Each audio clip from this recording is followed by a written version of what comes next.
कधीच नाही चुकणार तुमचे फेवरेट टीव्ही शोज झी5 सोबत, तेही एकदम फ्री। बोल केदार, काय खबर? आहेस कुठे तू? तुला सांगितलं होतं ना काही दिवस लपून बसावं लागेल। मग आता बाहेर पडायची तयारी कर। का? कशासाठी? तुझ्यासाठी एक मोठी बातमी आहे। देवी आई, आजपासून नवीन लढाई सुरू होते। ही लढाई लढण्यासाठी आम्हाला बळ दे।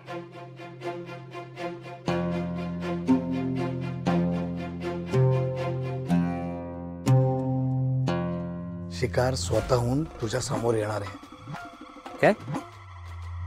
मैथिली आजपासून घराबाहेर पडणार आहे। कसं काय? अरे ती आजपासून ऑफिसला यायला लागणार आहे। ही संधी वाया घालवू नकोस। वेळ काळ बघ आणि त्या मैथिलीला संपव। काय? ते बघ केदार, जसं आपलं ठरलंय ना तसंच करायचं।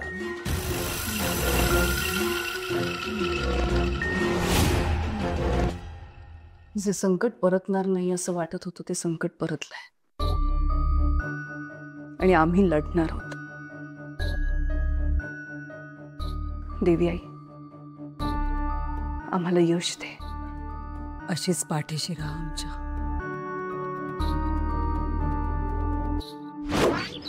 या मैथिली सेनगुप्ता आजपासून या आपल्या ऑफिसचा एक महत्त्वाचा भाग असतील।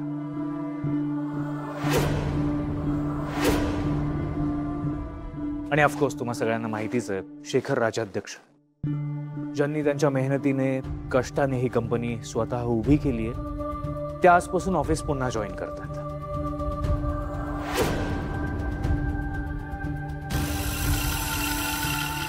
शेखर सर, हे तुम्ही उत्तम केलं।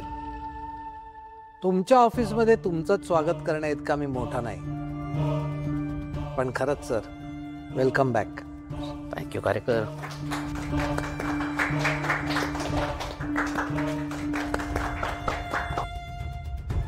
मेघना, मैथिली मॅडमचं स्वागत कर।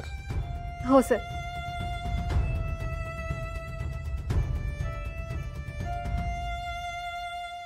Welcome Maithili ma'am.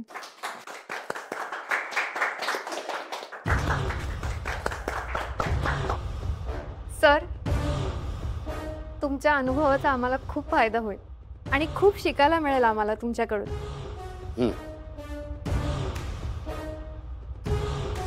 Maithili madam Rupali madam सारख्या दिसतात।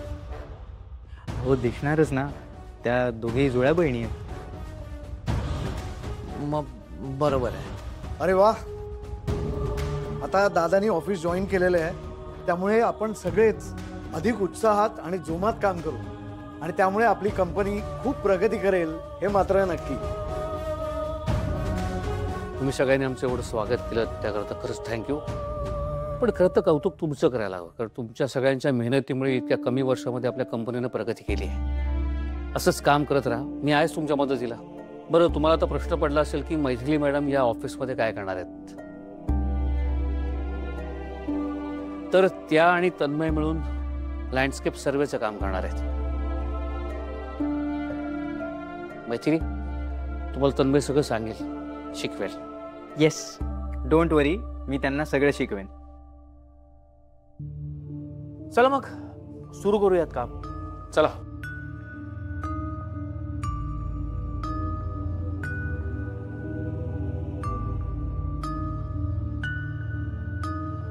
दादा,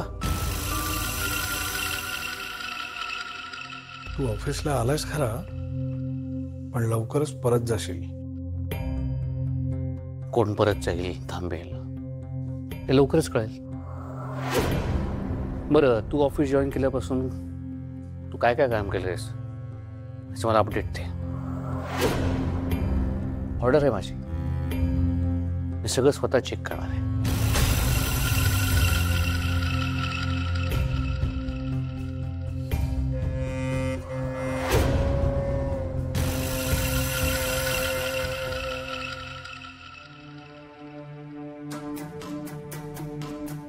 रीमा, ईशा, काय खाणार तुम्ही? भूक लागली असेल ना? हो। मग काय करू सांगा? काहीही चालेल। रीमा तू सांग काय खाणार तू? मला काहीच नकोय. आई, आज तू आम्हाला शाळेत का नाही पाठवलंस? आता थोडे दिवस तुम्ही शाळेत नाही जायचंय, घरीच अभ्यास करायचा. मला पटपट सांगा बरं काय खाणार. रीमा सांग ना काय खाणार? मला काहीच नकोय, सांगितलं ना तुला एकदा.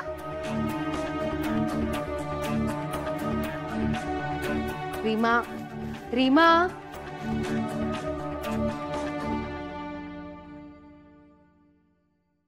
आई, काय ग काय झालं? रीमा अशी का बोलते? काय झालं काय बोलली ती? ती मला म्हणाली की माझी आई आणि तिची आई एक नाही आहेत.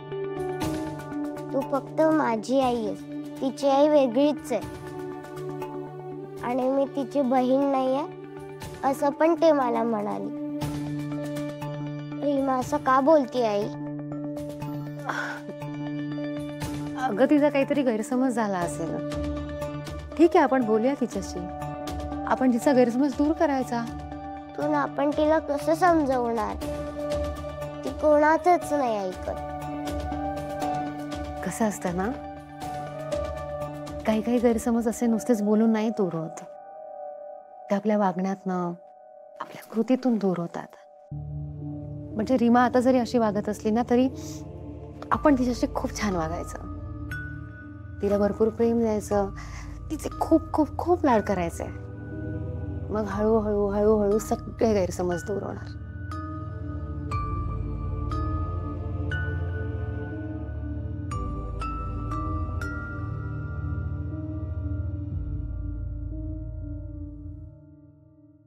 रॉ मटेरियलचे वेंडर का बदलले? मी रेती सिमेंट लेबर ही सगळी बिलं चेक केलीत. गेल्या एका महिन्यात प्रमाणापेक्षा जास्त खर्च केला गेलाय. आपण प्रत्येक प्रोजेक्टसाठी रॉ मटेरियलची एक फिक्स कॉस्ट ठरवतो आणि त्या कॉस्टपेक्षा जास्त खर्च केला केदारनं.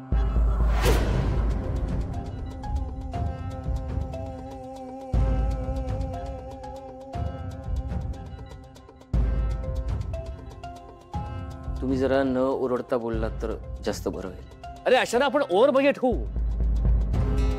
मुळात वेंडर का बदलले? बाबा ऍक्च्युली काका नुकताच जॉईन झालाय, त्यामुळे मग नुकताच जॉईन झालाय म्हणून काय वाटेल ते निर्णय घेईल. आणि हिशोबात एवढी तफावत आहे तुमच्या कोणाच्याही लक्षात नाही आली? दादा अरे मी बऱ्याच वर्षांनी काम करतोय, त्यामुळे अशा छोट्या मोठ्या चुका माझ्याकडनं होणार ना, तुम्ही समजून घ्यायला हवं. या चुका नाहीयेत, हा शुद्ध मूर्खपणा आहे. झी5 ॲप डाउनलोड करा आणि पहा सर्व एपिसोड्स एकदम फ्री.